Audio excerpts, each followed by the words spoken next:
Big Buck Registry's Big Buck Podcast, episode number 58, Buckmasters with Jackie Bushman.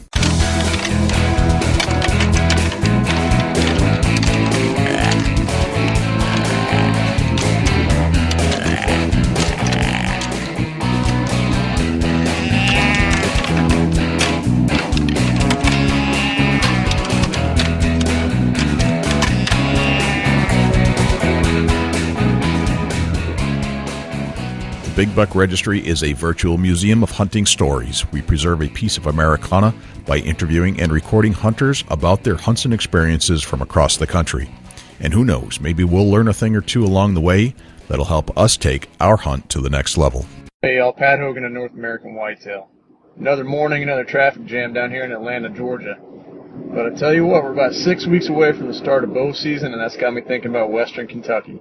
We'll be down there hunting with Mark Clifford at Premier Outfitters for, I think, the 4th year in a row this year, and I can't wait to get back. If you guys are looking for a great way to start the season or a great way to finish it, there's nothing like Western Kentucky when it comes to bow hunting. Check out Mark at Premier Outfitters. Hi, this is Sean Lupkel with Heartland Bowhunter. Hey, this is Michael Hunsucker with Heartland Bowhunter. And you're listening to my favorite podcast on iTunes, the Big Buck Registry's Big Buck Podcast. Welcome to the show, everybody. This is Jay Scott, your host of the Big Buck Registry's Big Buck Podcast. Thank you for joining us. And we have somebody else joining us right now. It's Dusty Phillips, our field correspondent from Ohio. What's happening, Dusty? Not a whole lot. Just another beautiful day here in Ohio. Yeah? And we're getting jacked up about whitetail season that's just around the corner. You sent me that giant buck picture today. Is that just one you pulled off the internet to make me feel bad, or is that one you actually pulled off your own game camera? No, it's just the one I was kind of rubbing your butt about a little bit. You know, you sent me this spike, so I had to send something giant back. Of course.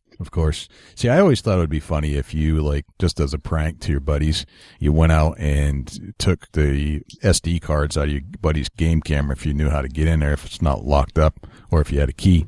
And you pull it out, you put in a bunch of pictures of some massive deer, and then just see what happens. That would probably get... Because you know you could do it. Yeah, absolutely. And that I'm thinking now, I mean, I'm going to make this happen. You just sparked this great idea in my head. I've created a monster. I think my brother, sorry, Matt, my brother is going to have an SD card loaded. I got the best woods around. Isn't that the same guy we picked on before? Yeah, absolutely. You know. And you sure love your brother.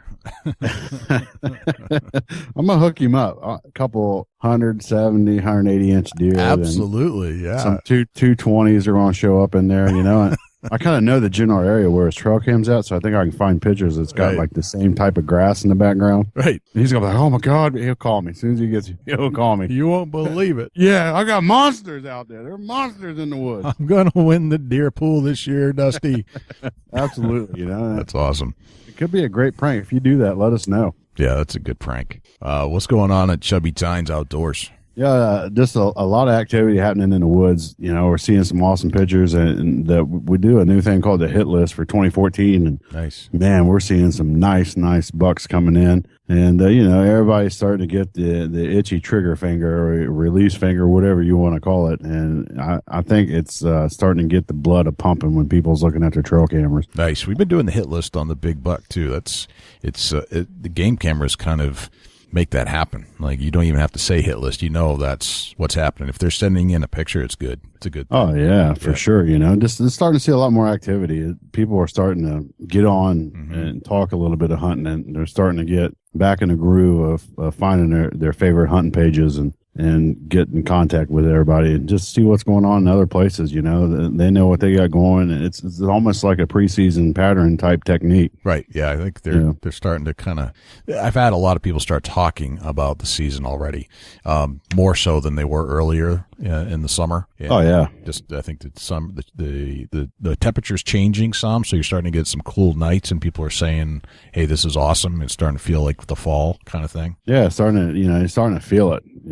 It's a natural. Your body just starts adjusting to, hey, you know, season's not far around the corner. Maybe I ought to get this mineral out. Maybe I ought to get a little feed out if you're able to feed your deer herd. Right. Maybe I ought to start doing some things. Maybe I ought to start checking my stands and seeing what's going on out there. You know, and that's starting to happen. It's for sure starting to happen. I'm getting texts daily of guys going out saying that they're getting in the woods and they're checking out their setups and doing a little bit of trimming. We talked last time not to over groom your tree stand area. That sets you up for a big fail. Right. I'm looking forward to the Chubby Tines tip of the week this week, by the way. Yeah, it's going to be another good tip of the week, and hopefully, somebody takes the tips and makes something happen at their setup. Very cool. I really want to read this letter that I got from Mark Simon. And I asked him if I could share his letter that he sent in. And this is just to describe the power of a podcast, especially ours. I got this letter from Mark, and he says, he writes, my hometown bow shop, Plum Creek Archery in Dyersville, Iowa, recently had a grand reopening celebration. They brought in a country duet to perform and hand out prizes. When I arrived, I saw the picture of the country music duet act, and they had another picture of a giant buck, one of them harvested last fall, and this is when I put it all together. It was Carrie and Billy. I felt like I knew Billy Arnold from listening to your podcast. Billy was very approachable before his show, and I approached him and hollered, hey, I just listened to you on the Big Buck podcast last week. He had great things to say about you guys, and before long, we were sharing deer stories, and he was showing me his trail cam pics. He also told me how his buck didn't get crowned the record buck of Tennessee because he used illuminated nocks. What a bummer. That's too bad. Anyway, what a small world. Thought you would enjoy that story. I just started listening to your podcast last month. When people see me jogging down the street with my MP3 player, the last thing they probably think I'm listening to is a podcast about deer hunting. Isn't that funny? That is hilarious. That is absolutely most last thing that would pop in my head and see somebody jogging down the road too. Right. Isn't that amazing? Here we are in different parts of the world, different parts of the country, and we've connected Billy Arnold with Mark Simon, who's hanging out at his local archery shop just one day, and there they are, and he's felt like he knows this guy just because we interviewed him. That's crazy. That's the best. That is the best. It's totally awesome, and we appreciate you sending that letter in. Yeah, thank you very much, Mark. So who do we have on the show today, Dusty? Oh, man. Jackie Bushman. Whoa, the Jackster. That's awesome. Jackie Bushman from Buckmasters. Yeah, how sweet is that? What a legend. What a guy that does some great things for the industry, and if you're not familiar with Buckmasters, check them out. Buckmasters has been a name that has resonated in the hunting industry, deer hunting industry, for some time now. He's created an empire. He's created a great name for himself. I remember watching Buckmasters TV shows way back, and talk about somebody that has just formed the industry. I mean, he is a godfather in this industry, much like Ted Nugent would be. Just amazing gentleman. Yeah, absolutely. And what an honor it is to have Jackie join us right here on the podcast. Let's get him on, man. Absolutely. Jackie Bushman, welcome to the Big Buck Registry's Big Buck Podcast. Appreciate it. Glad to be with you. Well, we're psyched to have you. This is an honor to have you on our show. We have a tremendous amount of respect for you and your organization, and I know all of our audience is going to be thrilled to listen to this show. Well, we've been doing this thing a long time, Jay. I mean, I think going on 29 years is what somebody told me. I was afraid to ask, but I was a tennis professional. That's what I used to do. I made a living teaching tennis. I played professional back in the 70s and got to about top 125 in the world, and you couldn't make any money back at 125 in the world. You had to be in top 30. But now, if you're top 125 in the world, you make some good money. But right. But I got a chance. I had a contact. I was running a professional tournament here in Montgomery, and then I was doing a tournament with my dad called the Blue Gray, and the person that was basically sponsoring the tournament was Perry Mendel. He was the founder of KinderCare Corporation, and he asked me what I wanted to do besides hit tennis balls to kids and old ladies the rest of my life, and I said, well, Ray Scott is a good friend of mine who started the Bassmasters, who's here also from. He's also from Montgomery, Alabama, and his sons and daughters were a part of Auburn University with fraternity brothers, and his daughter was the sweetheart of our fraternity, so we were just good friends, and I watched what he did with the Bassmasters, and I just wanted to do something very similar to the Bassmasters and do it to the deer hunting twist. So Mr. Mendel was nice enough to put up the money, and it was basically up to me to make it go. And we first started out, because we had no magazine. It's kind of, in fact, Deer and Deer Hunting was our first magazine. I had a hat and a bottle of Tinks, Tink 69, and a sticker, and I wrote a newsletter that I stuck in the subscription of Deer and Deer Hunting magazine, believe it or not, for 1 year. And is that right? Interesting. Yeah. So, and then they made a decision to go on and start the Buckmasters magazine in 1987. And once we got started, we were kind of off to the races. But since I didn't have a magazine, I didn't have much circulation, we started with a promotional event. And I guess that's where the tennis part of me, I was running tournaments and this and that. I just switched it over to the outdoor side of a promotional event. And we had a deal called the Buckmasters Classic, which we did that for 15 years. And it was basically done very similar to the NBC Superstars event, where you had different events and different athletes, whether it was swimming or track or this or that. Well, I just spun that around, and I had Buckmaster members, outdoor writers, and various celebrities, whether it was Bo Jackson or Dale Earnhardt or Davey Allison, Jeff Foxworthy, Jim Varney. I mean, I could go on and on about all the celebrities we had. And they basically came into the Southern Sportsman's Hunting Lodge, which was just west of Montgomery, my hometown here. And we had hatchet throwing, knife throwing, skeet shooting, rifle shooting, bow shooting. We had an obstacle course. We had bow and arrow golf, and everybody was on a team. And they did all these events, and then you would have a winner. But the guys were there hunting, also 3 or 4 days, and we had fan day on Saturday where everybody did the event. So that's really what got Buckmasters on the map as far as, it was the Bo Knows era, Bo knows. And, right. Bo was down there, shot the biggest deer. He also learned how to shoot a bow right there, because Jay Bars was the Olympic gold medalist at that time and had bow shooting out at 60 yards in 30 minutes. So, and then Dale Earnhardt was the NASCAR champion, and, he was winning the obstacle course on the four-wheeler, and, it could just go on and on. Wade Boggs was hitting baseballs to every sign out there. I mean, it was the biggest event of its kind, and we did it for 15 years, and that got us the exposure and got us the sponsors, and, we were able to start out with a really nice magazine. Because, we didn't have to start out as a newspaper or anything. We had 4-color ads because the sponsors want to be part of the Classic. So it was an interesting way to get started off, but basically my tennis career and the promotional side is what got this whole organization started. Gotcha. So you started out playing tennis. Were you playing tennis in high school kind of thing? Or? I played tennis as a junior. I was ranked number 1 in the state of Alabama. My dad was the Davis Cup coach way back, and was the vice president of the USTA, and was a world-class player in his day. And gotcha. I really couldn't play in his league, but I was first All-American at Auburn and All-SEC, and then, as I said, played the professional circuit in 73 or 4 through 78. So. No kidding.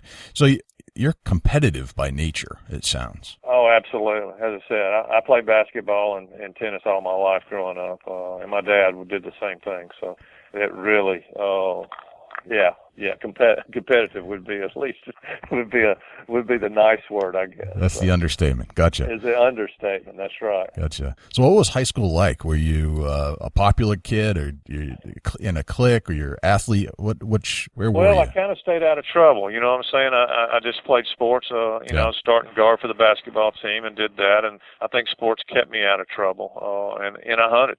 So I had all that, and I was very rare. I had braces on through my senior year in high school, so didn't have a whole bunch of dates going on in those times. I had a few, but it's kind of tough when you get braces on in the 10th grade and don't get them off to the 12th grade. So one of those classic braces pictures from the old yearbook. I totally know what you're talking about.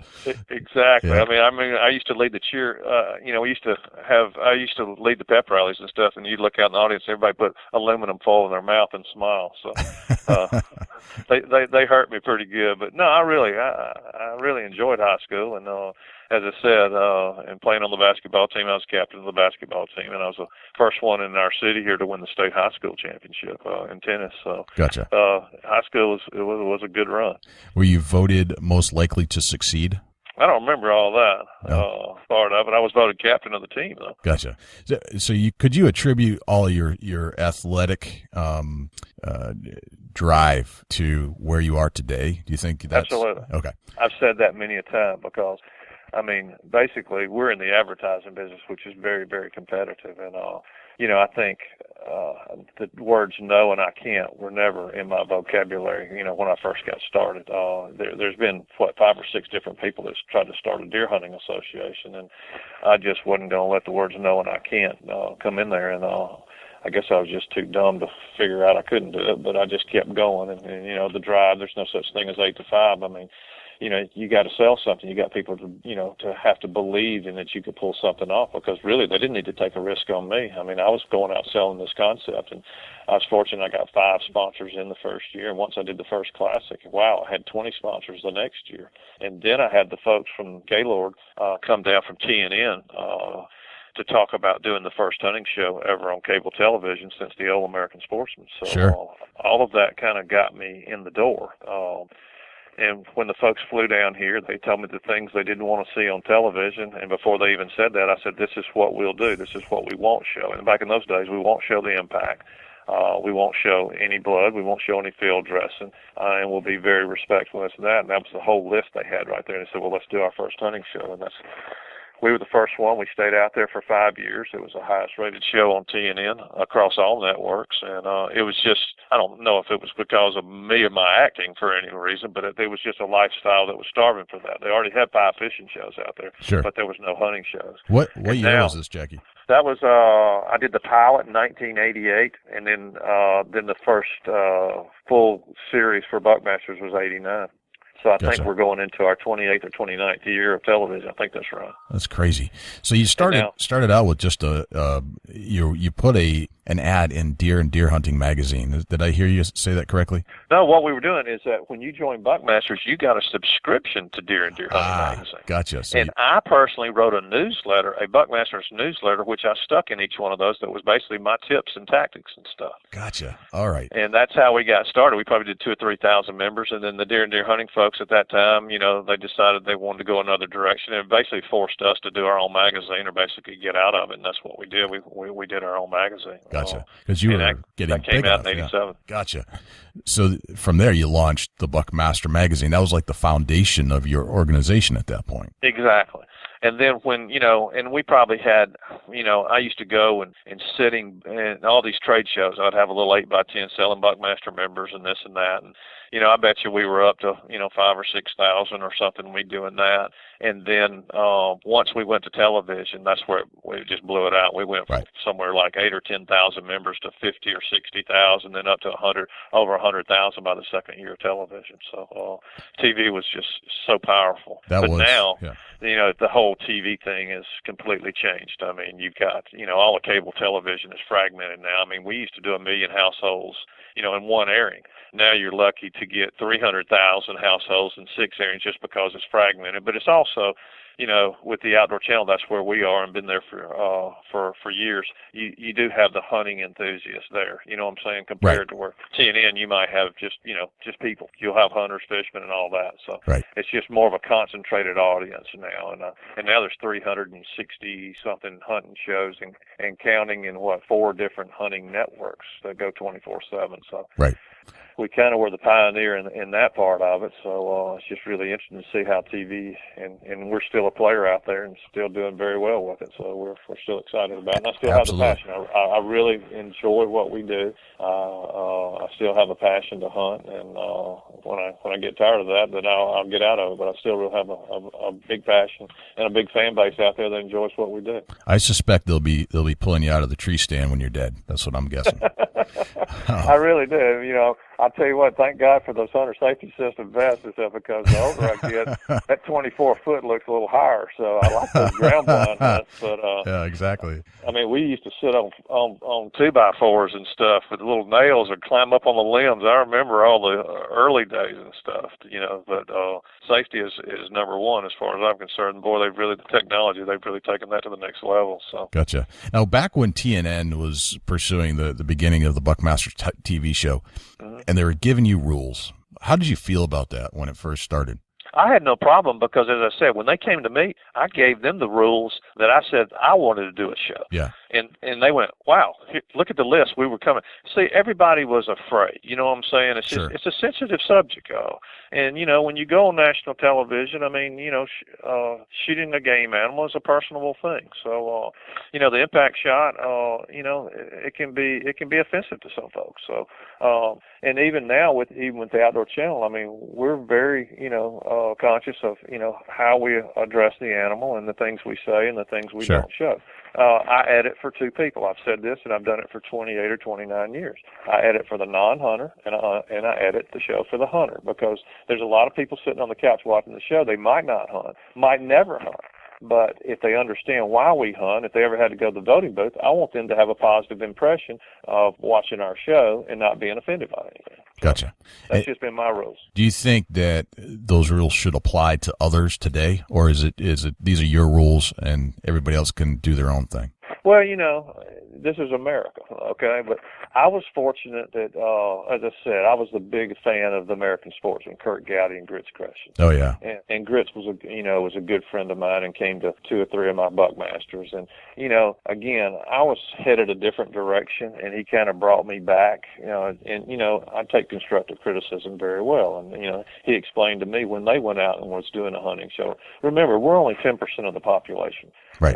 There's another 10% that are basically animal rights folks that are really trying to get rid of what we do. The other 80% of the folks, they don't hunt, they don't fish, but they will make the decisions on whether we will or we won't. So that is the thing that Grits really, you know, instilled in me, is that, you know, represent the sport in a positive way, show the positive aspects of what we do. You know, the role of the hunting sportsman, the fisherman, because without us, you don't have the abundant wildlife. It all comes from us. It doesn't come from any other group. You know, the Pittman-Robertson Act, all the taxes that we're spending on our hunting and fishing equipment goes back into conservation. You know, man is a predator. We're no different than a mountain lion or a bobcat or whatever. Without controlled or recreational hunting, we can't keep our wildlife populations in balance. So, right. You know, I am a very big believer of sharing our story, because we have a great story.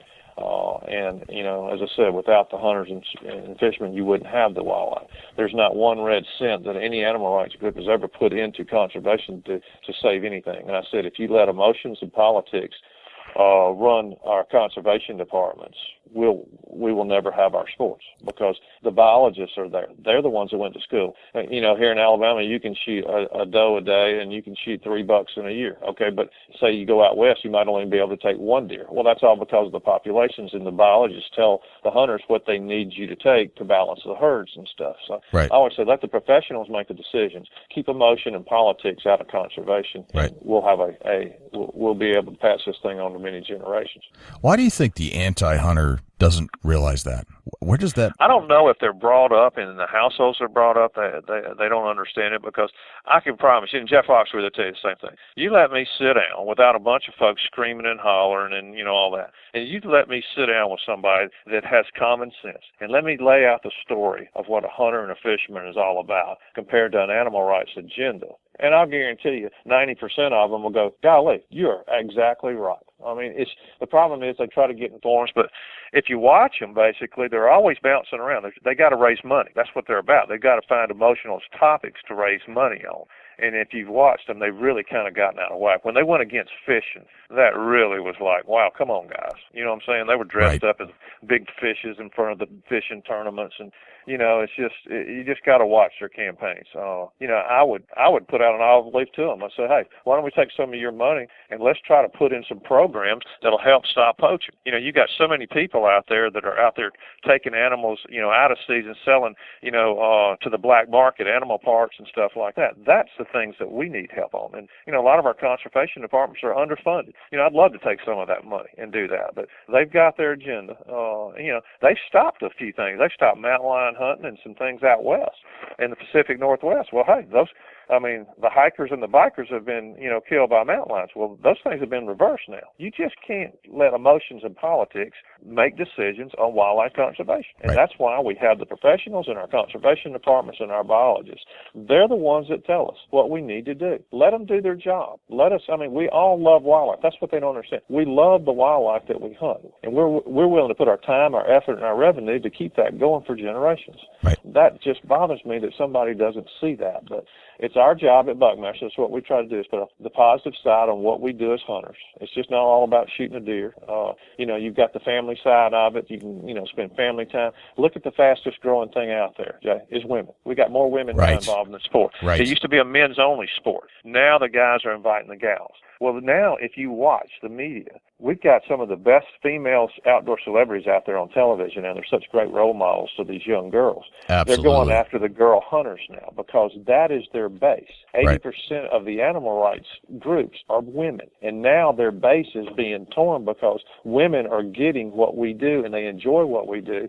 They're flocking to, getting out and shooting shotguns and shooting pistols and getting into the hunting scene. So that's where they're seeing their base eroding right now because it's cool for women. They get it. They understand it. So that's just my point of view. Right. Yeah. It seems like perhaps that's the drive behind the Michelle Bachmann situation and the Kendall Jones situation. Exactly. Yeah.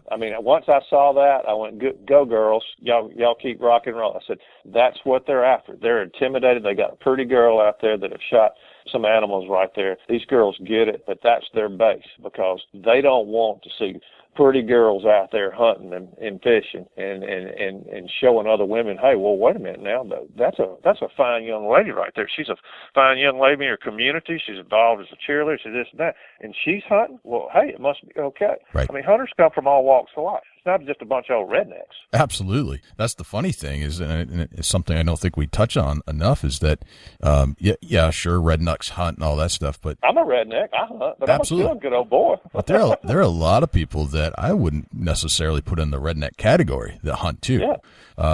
A neighbor up the road, for example, shot a deer, and I found out the other day that he's hunted for years, and he was driving around with his deer on the top of his Subaru for quite a while. Right. But he is far from a redneck. He is not somebody I would consider that.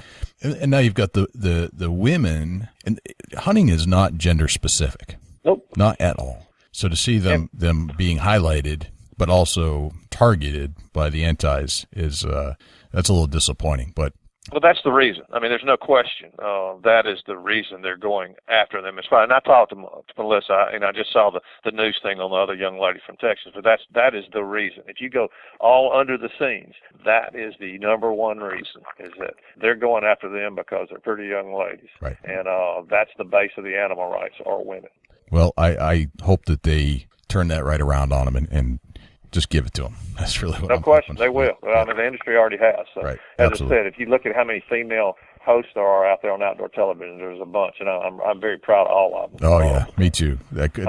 They're just such an inspiration to these young girls out there. And I always I tell everybody now, it's a family sport. It's not a men's only. It's a men's club. It's time to open it up. And I've got a little girl. I never dreamed my little girl would ever want to go hunting. And right. She finally said, Dad, I'd like to go. And I didn't make her. I didn't do anything, but she kind of got the bug. And when she was 12 or 13, shot a few deer, and then she started chasing the boys between 15 and 20. Then she came back at 22 years old and said, Dad, I'd like to go again. So, but she understands it. That's the thing, is that she understands it. And all these girls can be disciples out there to the other girls out there that maybe are hearing a different message. Doesn't that make you feel great as a father to hear those words from your daughter? It sure does. Dad, I tell you want to what. go hunting. And I've sat with her, and she's been on TV with me, for 4 or 5 times on a hunt. And shoot, I was more nervous when that deer coming up with her, on the gun than I was, just pulling the trigger. But it was just to watch her be involved and get excited, and it's just priceless. You can't put a dollar figure on the feeling it is. But right. it's a great sport. I love it, and I'm not afraid at any point to hide from what we do and our lifestyle, because I think it's a great lifestyle. The economic impact off the hunting and fish is in the billions. Okay, the folks that are employed in just our industry is close to 1 million people. Right. All the little small towns, and from the gas stations, to the little grocery stores. I mean, that's the economic impact is in the billions. So that's all I'm saying. What we bring to the table is a industry that's bigger than 40 or 50 of the top 500 Fortune 500 companies. I mean, people, if you look at the just the economic side of it, so from the economic, the social, and the conservation, it's a no-brainer. Right. So you got the inspiration for the name Buckmasters from Bassmasters. Is that kind of where it came from? Right, exactly. Ray Scott is here, and yeah. As I said, they've got a great organization. Still doing it. We do some business and do some things with the Bassmasters. Bass been around close to 40 years now or more, and we've been around 28, 29 years now. Right, Jackie. When did the scoring system for big rack bucks come into play with Buckmasters?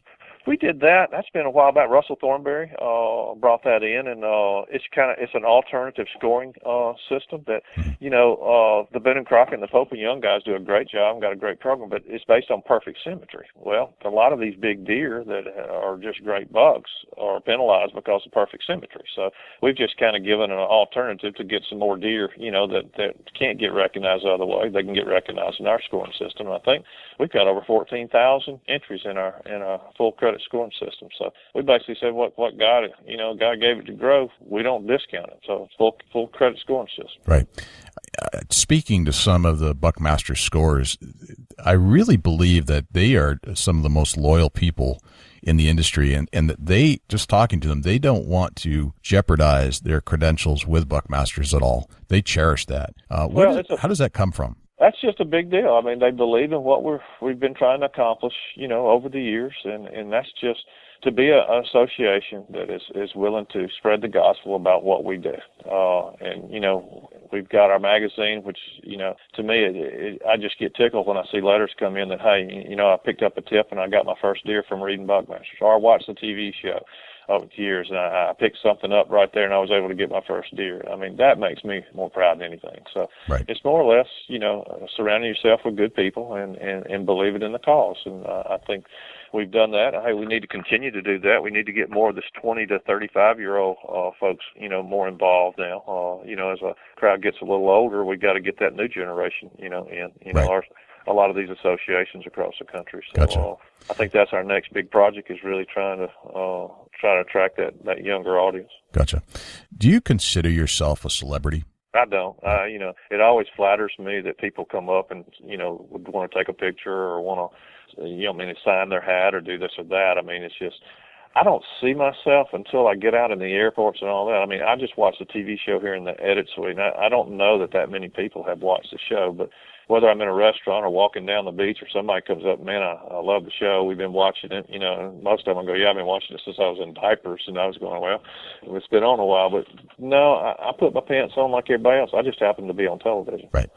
It's, Buckmaster's been around. It's ingrained in the American society, especially relative to hunting. And I think I hope it goes on for a very, very long time. It's such an important role model in what we do as hunters. So definitely hope you just keep it going for a long time. Well, I appreciate it. And I just got something started in the members of the association. So we hope anybody listening today, if they're not a member, we'd love to have them. I mean, it's what we've tried to accomplish over the years and with our various programs is, the thing that I'm most proud of is our disabled program. We've taken now close to 7,000 disabled folks to the field and bought them adaptive equipment. And that comes just from the strength of the membership. What's the name of that program? That's the Buckmasters American Deer Foundation. Okay. And part of that has our life hunts, which is our hunts for our terminally ill kids, our disabled hunters, which could be adults and kids. And then we've got our new program called Taking Heroes Hunting. That's our wounded soldiers, and we've taken close to 200 soldiers out right now. So those are the things personally that I really have gotten into. I used to work with disabled kids when I was in college, when I was playing tennis and stuff. So I got a chance to come back and be involved, in a different way, but do it through the hunting way. And to see these kids come in and, you know, just to know what they've gone through personally in their life, and just to see the smiles on their faces, and us being able to find them adaptive equipment and them to be able to get back to the outdoors and shoot their first deer. I mean, it's just priceless. And those are the shows that people really, you know, really understand what Buckmasters is about. So, sure, we got the magazine and all that, but this is what we stand for, is to be able to help people in need and share the message out there. But that's been a positive. You know, our Project Venison program, Jay, we started in 1991. We fed over 5 million people, either through our, you know, venison donations or our Buckmasters Expo, where we have a canned donation to come in the door. So that's incredible. We just try to be very community, you know, minded, and just let people know that hunters are good people. They come from all walks of life, and they're not what some folks try to make us out to be. So when you started the magazine back in the 80s, did you ever envision it becoming what it is today? I had no clue. I did not have a clue to know, you know, where we could take it. And, you know, to be over 200,000 members is, wow, that's amazing. Right. And we got 20,000 life members that, you know, have been part of us. But, you know, you want to be part of something that you're proud of and, you know, and stands for something. So, and I've always tried to say that. I mean, we want to be there for the deer hunter. We want to be able to entertain them. We want to be able to educate them. And we want to be able to stand up for them, whether it's for our hunting rights, whether it's our gun rights, and know they got a voice right there. And we, you know, with the old Buckmasters Classic, to bring in the Bo Jacksons, the Dale Earnhardts, the Foxworthys. That was our way of bringing in, because the animal rights were going to get all these movie stars. We were trying to go get the ball players and the guys that really resonated to the outdoor public out there, to say, hey, you know, I'm Jeff Foxworthy, I hunt. I'm Bo Jackson, I like to hunt. Well, how many people were influenced by bringing them to the Buckmasters? So that's what we've tried to do over the years, is get our influencers out there to the masses and tell them that hunting and fishing is cool. Right. What year was the first Buckmaster Classic? 1987. 1987. And you went from organizing tennis events to organizing the Buckmaster Classic. How did you go about getting celebrities to come to the event when it was the first of its kind, really? Right. It's kind of funny. I had a few contacts, and then there's a good friend of mine named Tony Adams who had heard about the event, and he used to play professional football, so he knew a lot of the football guys. And I had a baseball player, Jody Davis, used to play for Chicago Cubs. Mm-hmm. He'd heard about it and called me, and then he said, well, look, I know Rick Sutcliffe, and that's when the Cubs had won their pennant that year. And then they knew Dale Earnhardt hunted with them, so Dale called me, and then Bo Jackson's person heard about it, so they called me. So we had about, 5 or 6 celebrities the first year, and they had so much fun they wanted to come back. I said, well, hey, here's the deal. You can come back if you bring me another celebrity, So they started recruiting the celebrities out there that hunted, and we got country music involved, and, we had NASCAR involved, we had motion picture involved, we had professional baseball. Wade Boggs is a partner of Buckmasters, and wow. Wade knew all the baseball players. So it was just kind of a word of mouth, because it was a fun event, but most of all, they knew what the event was about, and they wanted to be part of it and to say, hey, I'm not afraid to go out there and say I hunt. I'm proud of it. So right. That's how I got started. That's excellent. And the only reason it ended is because we lost a lot of our celebrities. A lot of them have passed away. I mean, we lost Dale and Davey and Jim Varney and stuff, but when the Make-A-Wish Foundation quit honoring hunts for kids, that's when we stepped in and said, hey, we'll just do a different format, and that's when we stepped over and started doing that. Gotcha. Do you think it could be redone today in a different way, or do you think that you're going to continue on with the where the Make-A-Wish wouldn't support Well, that's the hunts? Pretty special. I mean, That one's pretty special to my heart. I don't know if we could do two. I mean, I guess I tell you the problem is now, because Saturday was the media day, it's really tough to get the wrestlers and a lot of the folks scheduled in. That was my Gotcha. hardest problem, is scheduling these folks. But this thing is really, taking on its own deal with a terminal hunt in our soldiers hunt. So and we do have celebrities in for that. I've had David Robertson, the pitcher for the Yankees. I had Craig Kimbrell down here. So we still do have a few celebrities. We just don't have as many. Gotcha. You've been successful creating everything that you've done, from tennis to hunting and television show. Have there been any failures along the way that you can point at? Oh, yeah. I mean, we fail every day at something, but you just bounce back up. As I said, we're in the advertising business, and it's been tough here the last few years, no question about it. But, we've got a great product, and we still have folks out there that, want to advertise and want to be part of it. I remember we did a country music album one time, and it didn't do very good. We kind of got into the music. We got in the music business, which is not our business, so we got out of that as quick as we got in it. So, right. But we tried a few things here or there, maybe a book here that didn't work or something, but you try to learn from your mistakes and listen, and hopefully you don't stump your toe too many times. But right, it's better to try and fail than to not try at all. Oh, absolutely. I remember when I came out with the Jackie Bushman show. Oh my gosh! And now with the social media and stuff, I mean, I wanted to do a talk show, and I wanted, and I incorporated a game. I had a game show, which was called Who's the Buckmasters. Yep. I did a deal kind of like Candid Camera where we were doing pranks. We had a guest on there, which I interviewed, and we went hunting and stuff. So I had a live audience, and we did that. Oh, my gosh. I mean, you would have thought they were going to run me out of town by listening to some of the people on social media. Oh, my gosh. And then to end up, we won fan favorite, the Golden Moose fan favorite for the show that year. So that's crazy. The one thing I've learned, you just can't please everybody. And, I'm a big pet peeve of mine. I want to please everybody. I want everybody to be a fan and stuff. But, right. That's just not the case. But I wake up every morning, and the good Lord gives me a chance to get back up and just go do the best I can, and hope people like what we do. But if they don't, they've got other choices out there as far as outdoor television and stuff. We got some good people out there doing some good work. So I just want to be part of it, and I feel like I'm like Tom Watson. I was just watching last night. They were on the Golf Channel. He almost won the British Open at 59 years old. He was one putt away, but I mean, he could still compete on the tour at that age. I feel the same way. I still have a passion, and I know got all these young guns coming in. They're doing a great job, but I can still compete out there. So, and I still have the passion to do the outdoor television. I like to hear that competitive edge still inside you. I can hear it coming out. That's excellent. Oh, yeah. I love that. So the other programs that you have going on, you're doing the life hunts, you're doing the kids, you're taking the heroes hunting. What else you got going on?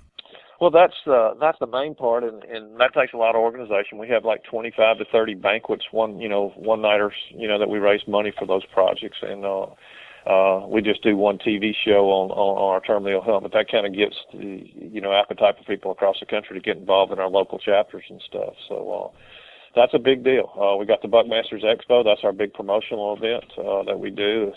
We started it out in the Georgia Dome. We had a live country concert. We had a professional archery tournament, had an amateur archery tournament in the top part of the Georgia Dome, and then we had all the 300 exhibitors there on the main floor right there. So that's a big event. And then we've brought it back here to Montgomery, Alabama. So it's been going on 20 years. We'll have 30 to 40,000 people that'll come in from all over the country to be part of that for the weekend. And that's one of our big events for the year. So we're always excited about that. It's the third weekend of August, and we still got country music acts, but I got out of that business as far as having, charging tickets and all that stuff. Sure. We got Travis Tritt this year. Travis was with us 20 years ago, so Gotcha. We're bringing Travis back. So what about the Buckmasters Indoor 3D? What's that all about? Mm-hmm. Well, that's a cool deal. I invented that game right there. In the Bassmasters, if they got fishing tournaments that are doing that, and they have a catch and release program. So I don't believe in any tournaments out there, or shooting animals for prize or prize money. I just think that's just not the way to go. But I was watching the movie Dirty Harry, and they were going through that police time, so friend foe deal. They're popping up targets, and you either shoot it or you don't shoot it. So I was sitting there one night and I said, wow, I want to take the mechanism that's popping those, burglars up or whatever it was, and I want to put a deer on that thing and pop it up. So right. I got to the office Monday and I tracked it down and I called it. I think it was in Michigan. And I told him, I said, look, don't hang up. I want to put a deer target on that thing and pop it up. Can you make it happen? So make a long story short, we got it up there and they got that deer on there and they got it where it could pop up. And then we kind of went through having to figure out, I wanted a black hit sensor pad, basically in the vitals. So if the bullet or the arrow hit it, it made it drop. If it missed it, it kept the target up. So it was kind of like a pinball, kind of game. So we went a long way, and this is where Bo Jackson, I always say this, the Bo Jackson really helped me invent the game, even take it to the next level, because the way we had it the first time, the whole target was hit censored, and if you hit the target, it would drop. And we went out there with black Sharpie magic markers, and we did the vital zone. If you hit right there, it'll be 10 points. If you shot him in the middle of the body, it'd be 1. If you shot him in the rear end, it'd be, you know what I'm saying? So the problem was Bo Jackson was up during the Classic in the shooting competition. He shot, and the target went down. People were clapping and all that. Well, my scorer went out there, and there wasn't a hole in the target. And he came back to me and said, "There's not a hole in the target." I said, "Well, you just saw it, and everybody else saw the target go down." He said, "Well, I'm telling you, not a hole in it." I said, "Well, you tell Bo Jackson that he didn't hit that target. I'm not even had enough to tell him." Well, when we went back on camera and reviewed it, Bo had hit the dirt about 50 yards in front of it, and the dirt had spewed out on the target and made it drop. And I said, "This isn't going to work." So Bo got me with seeing that on camera. I went to an electrical engineer in Tampa, Florida, to develop a black hit sensor pad, and that's when we started putting a physical black hit sensor pad on that. And that's when, if it struck it, it would, either drop. If it missed it, it would stay up. And that's how we got it started. And we started outdoors. We had rifle, pistol, and bow. And we did that for years, but you just couldn't draw the fans out there. It was too hot, and you couldn't see. So in 1991, I took it indoors and had all these synthetic plants and banners and all this going on. And it's the world's largest and biggest prize money tournament now. And you got the lights, the smoke, and the whole 9 yards. Now it's a big event. But all of that came from watching that movie, Dirty Harry. That's excellent. That sounds like just a full afternoon of entertainment right there. It really is, because the crowd gets in there and they walk in and going, "Archery tournament, boy, that's like watching paint dry." Not this one, because the targets are popping up. And the way I put it, and it's very easy visible, you're at home plate. You just put yourself in a baseball arena. You're at a home plate standing on a tree stand.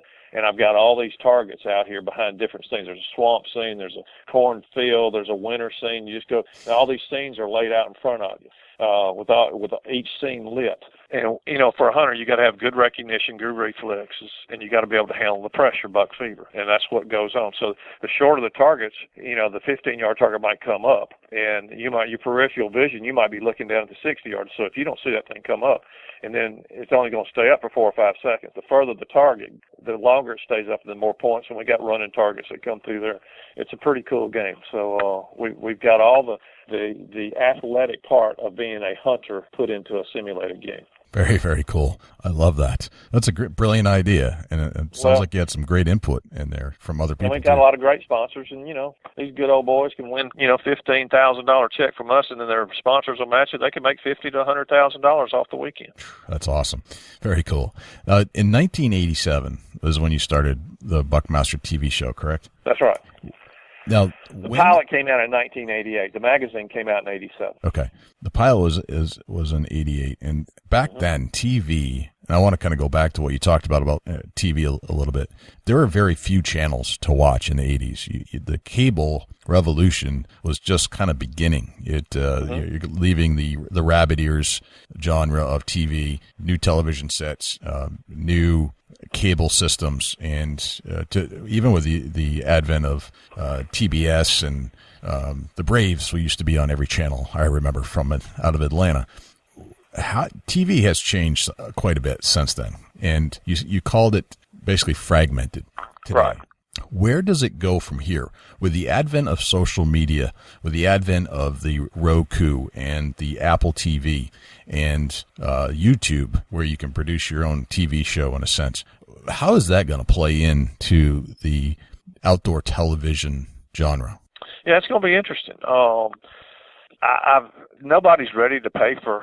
It hadn't happened yet. Pay on demand or whatever it's called. Right. That hadn't happened because there's too much free content out there. So right. I think everybody's ready to go there. I don't see the networks going anywhere anytime soon. I hope they don't. They give us a vehicle and promote us very well. The Outdoor Channel has done a wonderful job, and you got other networks too. So, but I don't know. It's going to be an interesting deal to see how it all works and how they advertise. Outdoor television is all based on the advertisers. Where the advertisers think it's going to go. So, digital is still to be determined.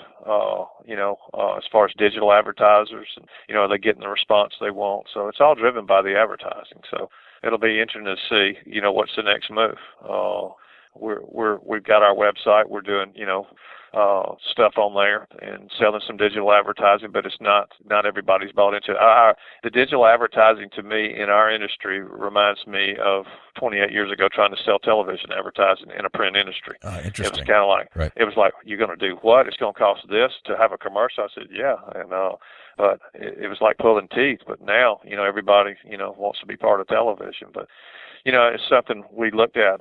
But people still make their purchasing decision off print advertising. And right. That's the number one. And it's by 2 to 1. And then you've got, television and internet now being pretty close to being the same. So, I don't know. I just watch it. I'm part of it. We're ready to go, in different directions. We do Facebook. They even got me tweeting out there. So I even got people following me on really? tweets. Oh, God. Got you it's on like Twitter. Glasses.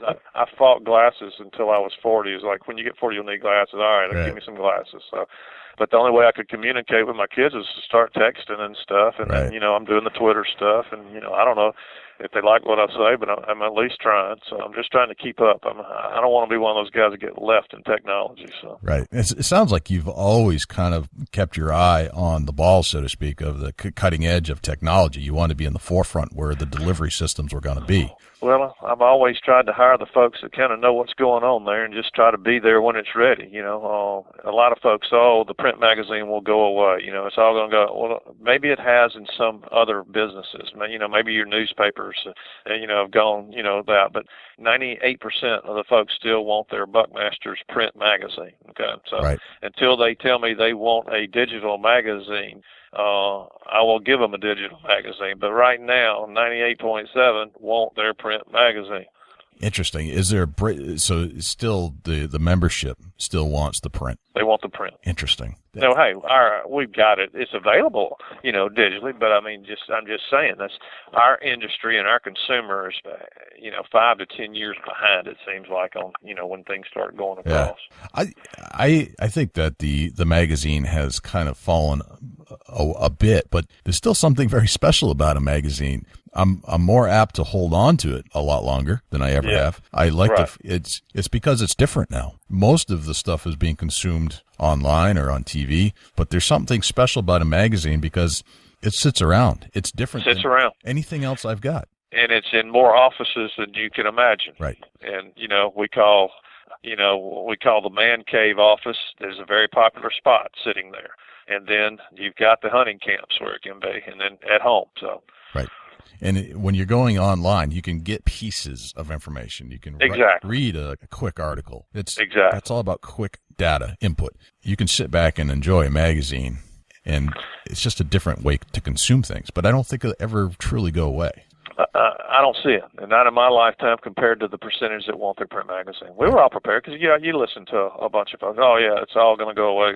And I have seen newspaper stuff go away because newspaper is old news with the news part of it. I can understand that, and them having to go digital because by the time you pick up your morning paper, you've already read it on the internet of what happened or something. Right, so, that's news of the day, not the stuff. The stuff in a magazine like with Buckmasters. That stuff is kind of timeless in many ways. Exactly. And the pass around of the magazines is still out there. Right. So. Now, hey, we are still trying to figure out new ways and to come up with more valuable content for this younger audience. If that's the direction they're headed, we're ready for that. Ready.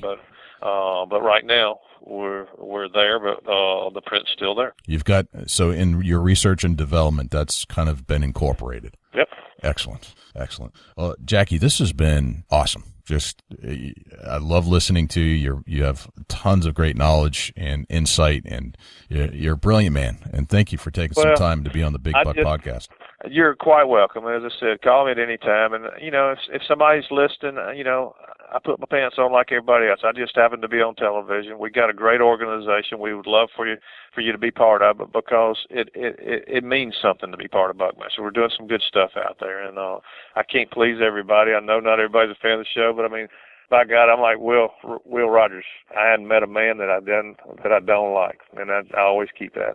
And I hope people, remember that's what we do here at Buckmasters, and remember me. I still have a passion for it. But thank you for letting me be on the show, and hey, anything I can do, all right. Those are some great words to live by. Where can we reach you? Where can we still subscribe, become members? How do we reach out to you? The easiest way is to go on Buckmasters.com. Okay. and there's a membership right there. You can join right online.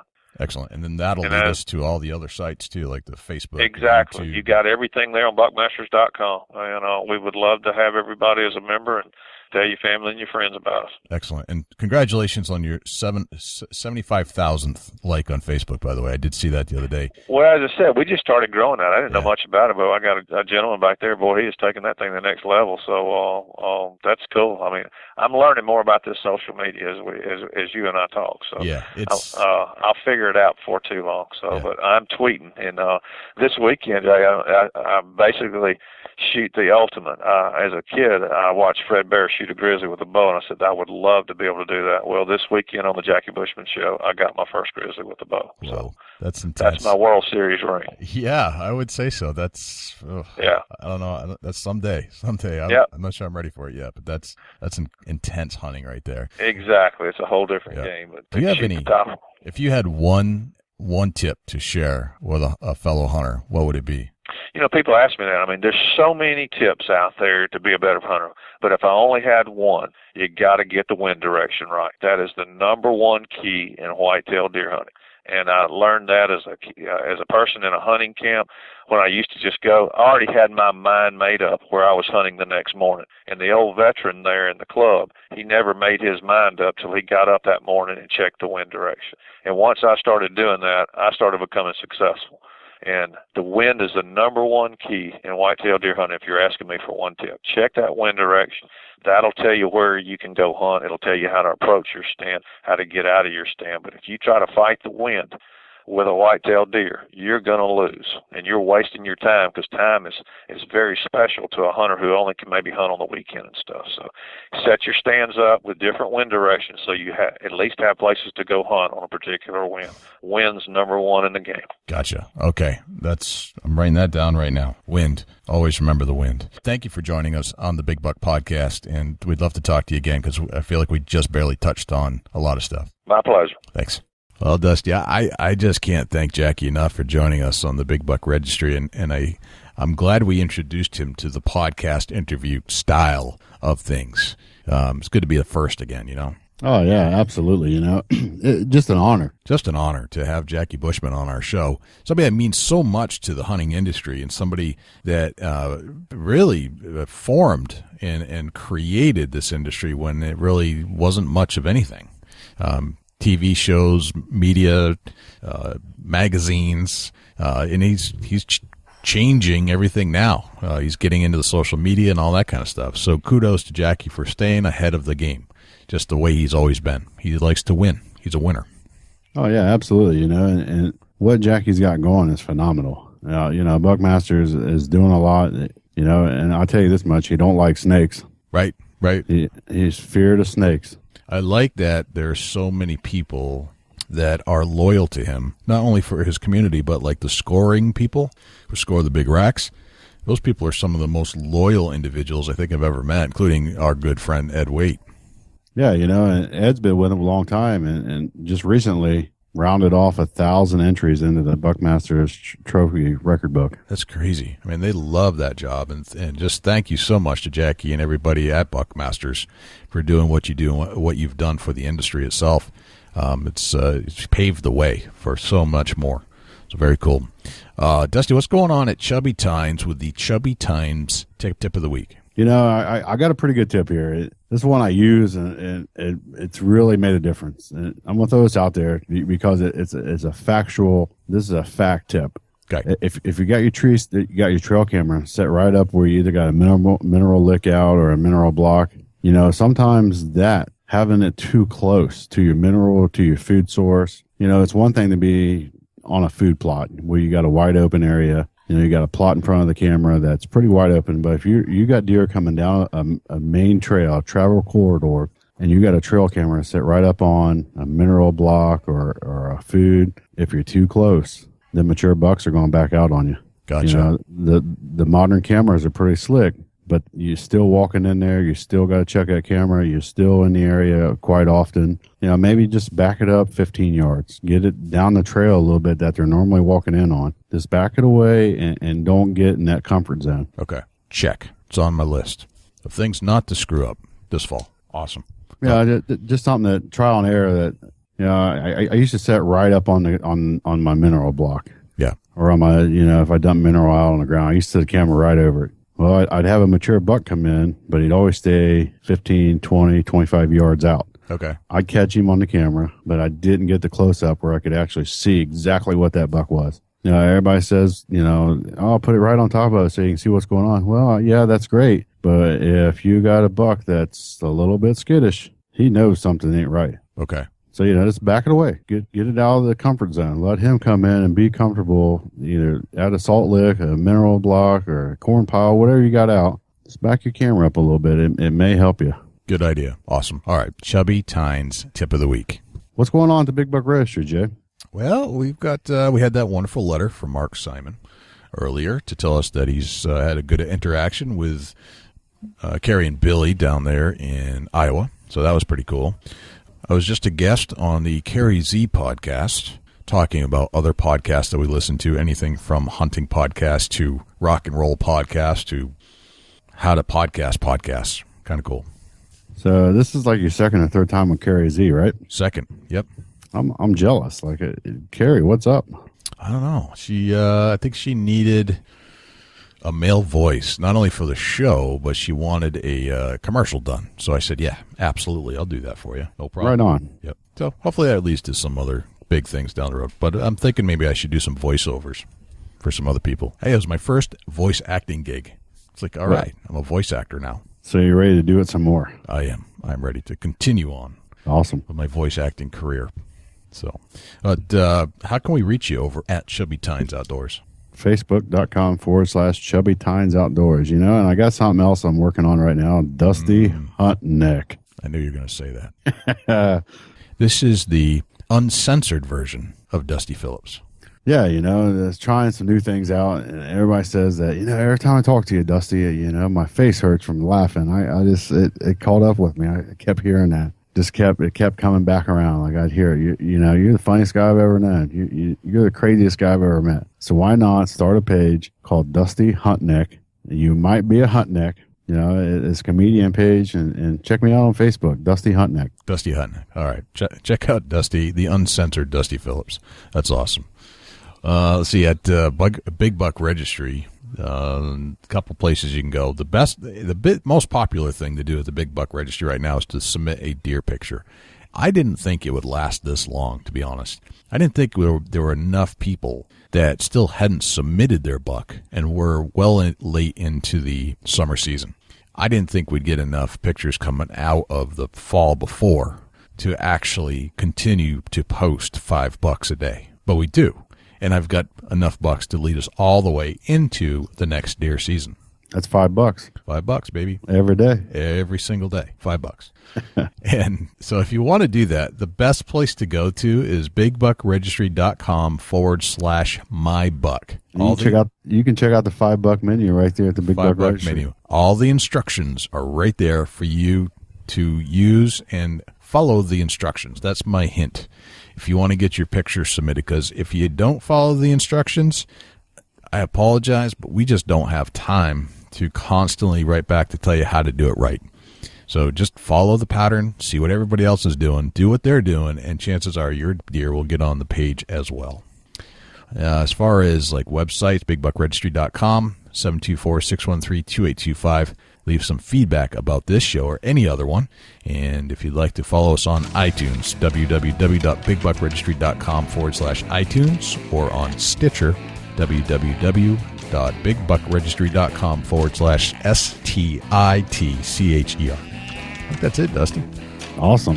Check out Big Buck Registry. Check out Chubby Tines Outdoors. Dusty Hunt Neck. I'm Jay Scott. And I'm Dusty Phillips. This is the Big Buck Registry's Big Buck Podcast. See you next week. Can't wait.